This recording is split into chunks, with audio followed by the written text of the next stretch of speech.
पाकिस्तान के खिलाफ ऑपरेशन सिंदूर के बाद भारतीय सेना ने अपनी युद्धक तैयारियां तेज कर दी हैं और इसके लिए सरकार ने अगले 15 साल का डिफेंस रोड मैप भी जारी कर दिया है। आपको चलिए इस रोड मैप के बारे में जानकारी हम दे देते हैं। इस रोड मैप में अगले 15 साल में सेना के तीनों अंगों को दुनिया के ताकतवर देशों के समकक्ष खड़ा करने का प्लान पेश किया गया है। तीनों सेनाओं को अत्याधुनिक बनाने के लिए जरूरी हथियारों और तकनीक की जानकारी भी दी गई है। इसके मुताबिक अगले 15 साल में आर्मी को हाइपरसोनिक मिसाइल के लिए 500 स्क्रैमजेट प्रोपल्शन इंजन दिए जाएंगे, 1800 नेक्स्ट जनरेशन टैंक्स और 400 हल्के टैंक्स भी मिलेंगे। इसके अलावा 400 यूएवी भी मिलेंगी जिनसे मिसाइल दागी जा सकती हैं, जबकि एयरफोर्स को कम्युनिकेशन और इंटेलिजेंस के लिए 20 स्ट्रेटोस्फेरिक जो एयरशिप है वो भी मिलेंगी। 150 stealth UCAV, 250 anti swarm drone system और 75 हाई एल्टीट्यूड स्यूडो सैटेलाइट्स की भी जरूरत बताई गई है। तो वहीं नेवी को एक अतिरिक्त aircraft carrier, 2 electromagnetic aircraft launching system, 10 next generation destroyer और फ्रिगेट दी जाएंगी। इसके अलावा 10 माइन काउंटर मेजर वेसल समेत और भी कई ऐसे अत्याधुनिक साजो सामान है जिससे लेस करने की इन योजनाओं को कहीं ना कहीं अमली जामा पहनाने की तैयारी है। और चलिए अब आपको सीधे हम तस्वीरें दिखाते हैं मुंबई की, आपको लेकर चलते हैं मुंबई, जहां पर लाल बागचा राजा की शोभा यात्रा निकाली जा रही है। हर साल हजारों भक्त गिरगांव चौपाटी पर अपने प्रिय लाल बाग के राजा को विदा करने के लिए जुटे हुए हैं। ये तस्वीरें मुंबई से हम आपको दिखा रहे हैं। बड़ी संख्या में जो श्रद्धालु हैं ढोल ताशों के साथ इस शोभा यात्रा में शामिल हुए हैं और उत्साह के साथ विदाई दे रहे हैं लाल बाग के राजा को। विदाई का ये जो समय है वो अब नजदीक आता हुआ कुछ ही देर के बाद विसर्जन किया जाएगा। गणेशोत्सव का समापन हो चुका है और अब विदाई की तैयारी है और विदाई का जो समय है वो करीब आता हुआ अरब सागर में विसर्जन होगा लाल बाग के राजा का। गणेशोत्सव की शुरुआत के समय सभी अपने घरों में गणपति बप्पा की मूर्ति लेकर आए, उनकी सेवा की, उनकी पूजा आराधना की और अब उनकी विदाई का ये समय है।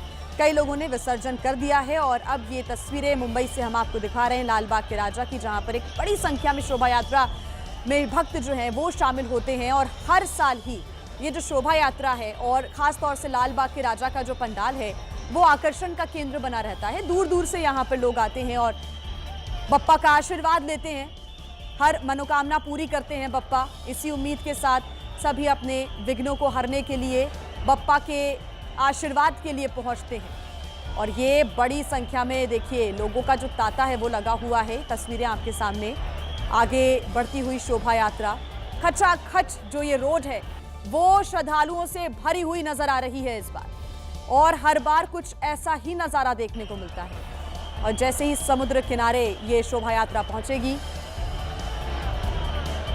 बप्पा को विसर्जन के साथ ही विदाई दी जाएगी।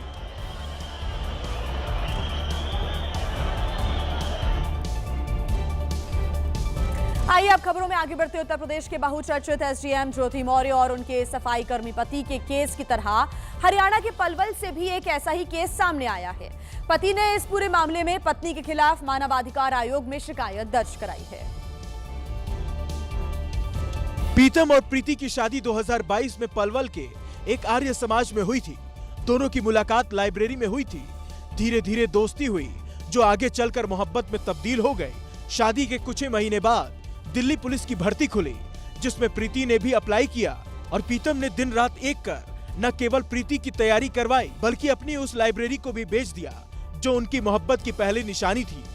यही नहीं, कमर तोड़ महंगाई के बीच पीतम ने प्रीति के लिए अपना जमीन का कुछ टुकड़ा भी बेच दिया ताकि वो दिल्ली पुलिस में ऊंचा मुकाम हासिल कर सके। फरवरी 2024 में प्रीति ने टेस्ट पास कर लिया और उसे फिजिकल वेरिफिकेशन के लिए बुलाया गया। इस दौरान पीतम को पता चला कि प्रीति ने सर्टिफिकेट में अपनी शादी की बात छिपाई है।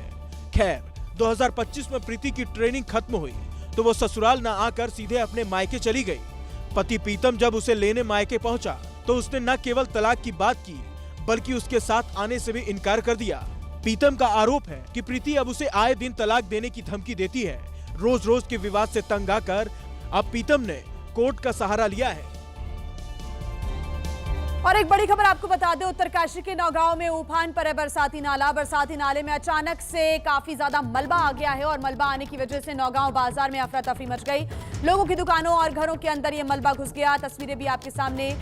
मुख्यमंत्री पुष्कर सिंह धामी ने हालातों के बारे में जानकारी ली है। नौगांव में राहत और बचाव का काम तेजी के साथ चल रहा है। आपको बता दें कि उत्तराखंड में सबसे ज्यादा अगर कहीं परिस्थितियां गंभीर हैं तो वो उत्तरकाशी का ही इलाका है। और अब ये उत्तरकाशी के नौगांव की तस्वीरें आपके सामने। नौगांव बाजार में अचानक से इतना ज्यादा मलबा आ गया कि लोगों में दहशत फैल गई। लोगों की दुकानों और घरों के अंदर ये मलबा घुस गया। हालांकि इस पूरे घटनाक्रम पर मुख्यमंत्री की नजर है और सभी को दिशा निर्देश यहाँ पर अधिकारियों को दे दिए गए हैं।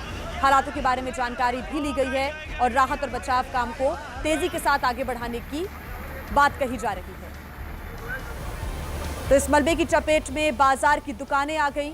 आसपास मौजूद घर के अंदर भी ये मलबा घुस गया। लगातार उत्तराखंड के अलग अलग इलाके इस वक्त बाढ़ बारिश की वजह से त्राहिमाम कर रहे हैं। हाहाकार मचा हुआ है और भारी बारिश की वजह से जो मुश्किलें हैं वो थमने का नाम नहीं ले रही हैं, खास तौर से उत्तरकाशी के इलाकों में।